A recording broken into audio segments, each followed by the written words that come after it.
සුබ දවසක් ඔයාලා හැම දිනාටම. අපි අද බලමු ArcGIS Pro software එක භාවිතා කරනකොට ඒ ගැන දැනගන්න තියෙන අත්‍යවශ්‍යම දේවල් ටිකක්. ArcGIS Pro කියන්නේ ArcGIS desktop application එකේ අලුත්ම ජෙනරේෂන් එක. ArcGIS කියන software එක නිකුත් කරන්නේ ඇමරිකාවේ Environmental System Research Institute. එහෙම නැත්නම් ESRI ආයතනය. ඒක ribbon based application එකක්. ඒ වගේම ARC Catalog, ARC Sense සහ ARC Globe යන පැකේජස් වලින් එකතුවකින් හැදෙන මූදුකාංගයක්. විශේෂත්වය වෙන්නේ පරණ versions වල වගේ නෙවෙයි ArcGIS Pro මෘදුකාංගය desktop computers, mobile devices ඒ වගේම online විදිහටත් යොදා ගන්න පුළුවන්. අපි ArcGIS Pro වලින් යම්කිසි task එකක් කරනකොට ඒ ක්‍රියාත්මක වෙන්නේ project එකක් විදිහට. project කියන්නේ map, layout, layers, tables, tools, models, server connections, database, ඒ වගේම folders වගේ ඕනම දෙයක් ඇතුළත් වෙන්න පුළුවන් දෙයකට.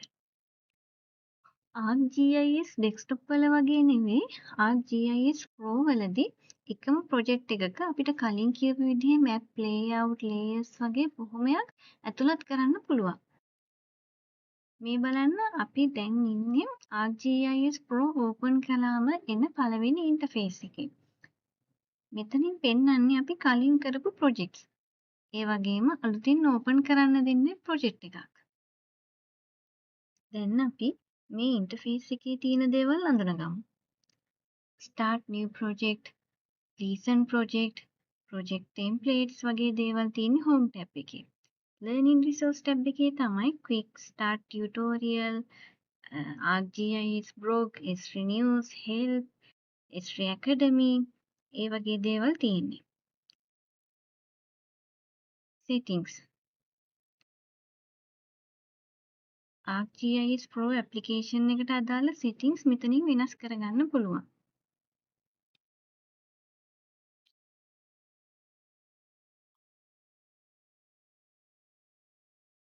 අලුත් project එකක් මේ හරහා open කරගන්න පුළුවන්. එතකොට අපිට ලැබෙන්නේ default template එකක්. ඒ වගේම template එකක් යොදා නොගෙන අපිට project එකක් open කරගන්නත් පුළුවන් start without a template වලින්. open another project වලදී අපිට recent project වල නැති project එකක් open කරගන්න පුළුවන්.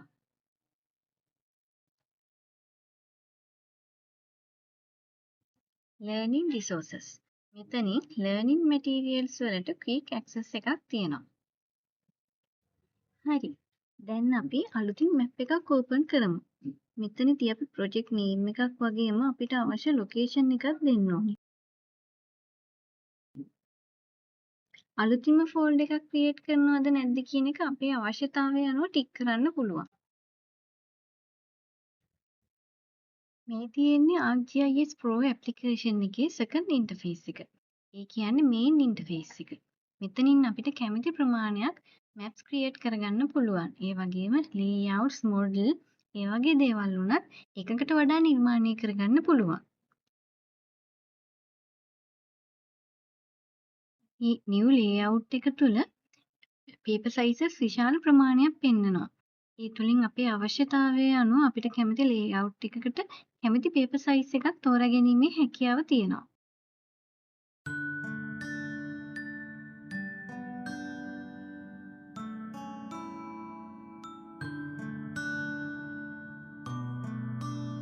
එක එක ඔප්ෂන් වලට අනුව තියෙන tabs හැම එකකටම ribbon එකක් ක්‍රියාත්මක වෙනවා. ප්‍රධාන tabs කිහිපයක්ම තියෙනවා. අපි ඒ tabs වලට කියන්නේ core tabs කියලා.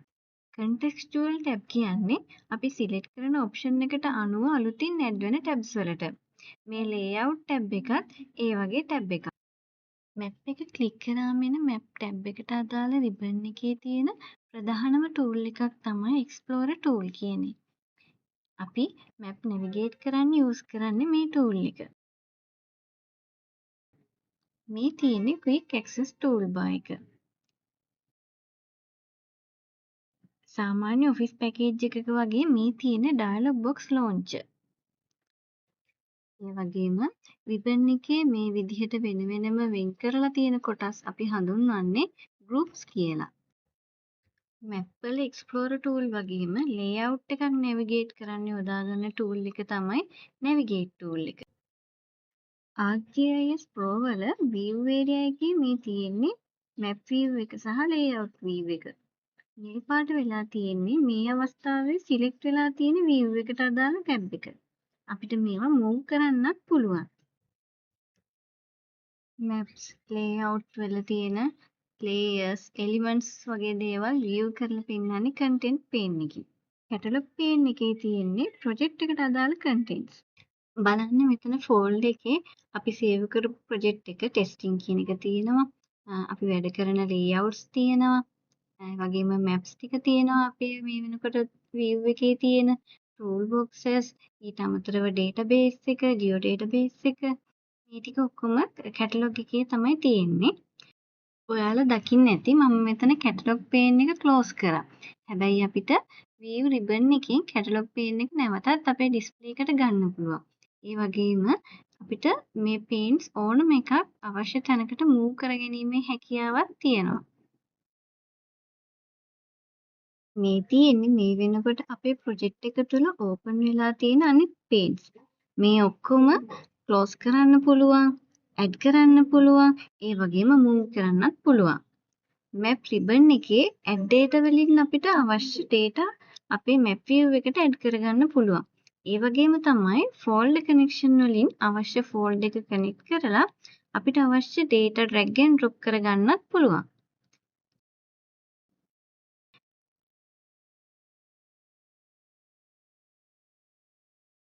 map view එකේ base map එක වෙනස් කරගන්න අවශ්‍ය නම් maps වල base map click කරලා අපිට අවශ්‍ය map එකක් select කරගන්න පුළුවන්.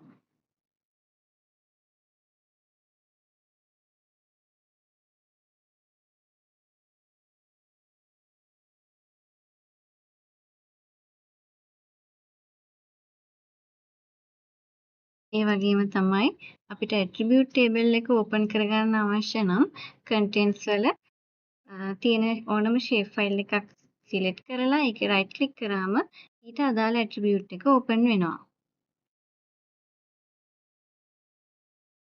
attribute table එකේ field එකක් select කරාම ඊට අදාළව map එකේ අදාළ field එක highlight වෙලා පෙන්නනවා. ඒ වගේම attribute table එකේ selection එක double click කරාම මේ විදිහට zoom වෙලා පෙන්නනවා. maps වල selection group එකේ විවිධ options යොදාගෙන අපිට field select කරන්න පුළුවන්. cursor එකකින් select කරන්න පුළුවන්. ඒ වගේම select කරපු කොටස් මෙතනින් බලා ගන්න පුළුවන්. මේ තියෙන්නේ විවිධ options භාවිතා කරලා අපිට bundle එකක් වශයෙන් select කරගන්න පුළුවන් විදිහ. selection clear කරගැනීමේ හැකියාවක් තියෙනවා.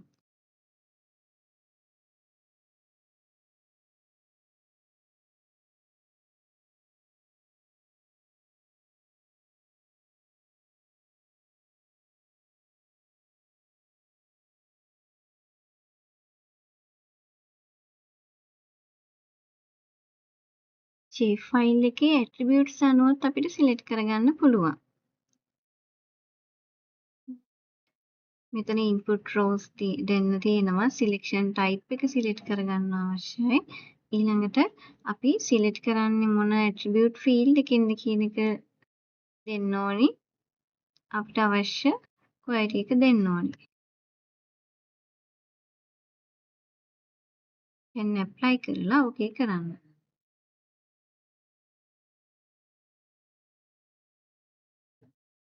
දැන් අදාළ ප්‍රදේශය select වෙලා තියෙන්නේ.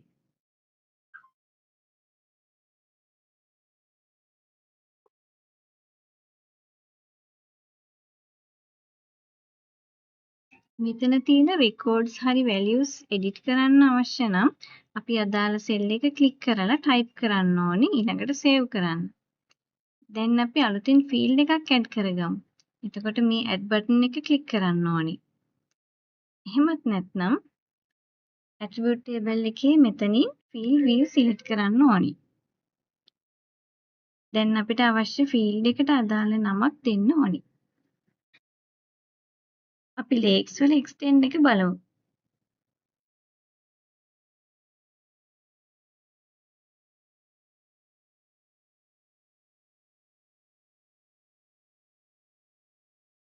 අපි හොයන්නේ extend එක නිසා data type එක වශයෙන් double කියන data type එක යොදාගමු. හරි. දැන් අපි save කරමු.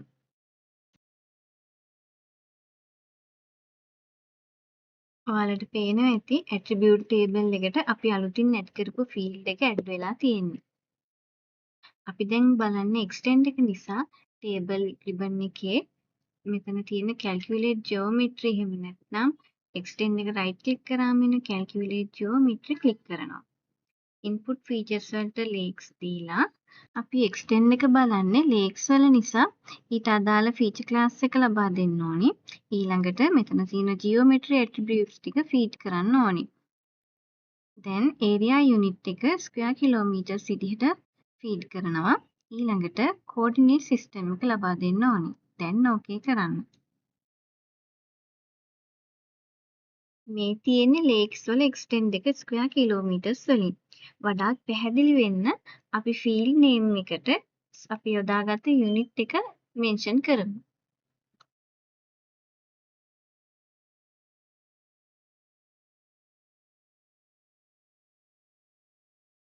අපි මතක තියාගන්න ඕනේ දෙයක් තමයි අපි කරන හැම edit එකකින්ම පස්සේ save කරන්න ඕනි. field add කරනවා වගේම field delete කිරීමේ හැකියාවක් තියෙනවා. ඒ සඳහා field එක මේ විදිහට select කරලා right click කරලා delete කරන්න පුළුවන්. ඊළඟට save කරන්නත් ඕනි. එහෙම delete කරන්නේ නැතුව අපිට අවශ්‍ය නම් field එක hide කරලා තියන්න පුළුවන්. field එක visible tick එක මෙතනින් tick off කරාම අපිට attribute table එකේ visible වෙන්නේ නැහැ. ඊළඟට මම lakes කීපයක් select කරගන්නවා. මම මුලින් කියපු ඕනෑම ක්‍රමයකට අපේ අවශ්‍යතාවය අනුව select කර ගැනීමේ හැකියාව තියෙනවා.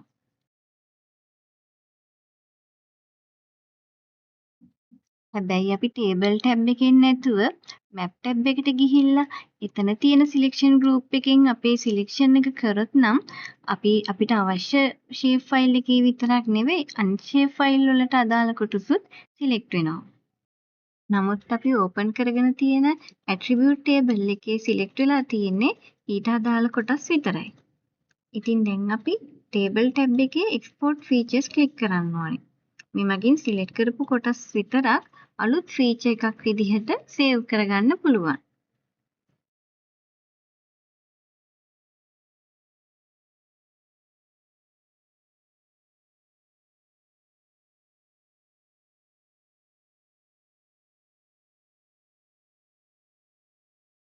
ඔයාලට පේන්නේ නැති අලුත් feature එක contents වලට add වුණා.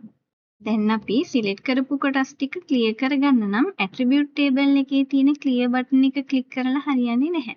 සම්පූර්ණ selection ටික clear කරගන්න අපි map ribbon එකේ selection clear එක click කරන්න ඕනි. දැන් මම අපි අලුතින් export කරපු feature එක වඩාත් පැහැදිලිව පේන්න ඕන නිසා color එක වෙනස් කරනවා. මේ විදිහට අපිට feature class එකක් export කරගන්න අදාළ shape file එක right click කරලා එහි තියෙන data හරහා export feature option එකට යන්න පුළුවන්. ඉතින් අපි අද කතා කරේ ArcGIS Pro මුදුකාංගේ ඉතාමත් සුළු කොටසක් ඒ වගේම බේසික්ම කොටස. අපි ඉදිරියේදී විවිධ options analysis ගැන ගැඹුරින් කතා කරමු. එතෙක් ඔබට සුබ දවසක්.